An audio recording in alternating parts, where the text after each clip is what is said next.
Hello everyone, welcome to my channel. તો આજે શુક્રવાર હતો અને કોઈને સવારે જોબ નથી જવાની, તો આજે ફટાફટ સવારે પૂરી, શાક, દૂધપાક બનાવ્યો કેમ કે પિતૃપક્ષ ચાલી રહ્યો છે. તો બધા ભેગા મળી સાથે જમીશું અને અમારા પિતૃઓને યાદ કરીશું. તો ફ્રાઈડે હતો તો સવારે આ જ પ્લાન હતો. જો કેવું સરસ જમવાનું બની ગયું છે. પૂરી, દૂધપાક, બટાકાનું શાક અને પાપડ. અને સાંજે ગેસ્ટ આવવાના હતા તો ઘણી બધી તૈયારી બી હતી અને જો ફટાફટ ઘી બનાવી દીધું છે.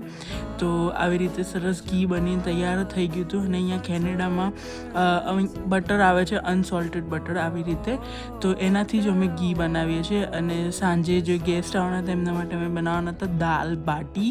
તો સરસ મજાની બાટી અહીંયા ઓવનમાં બની જાય છે.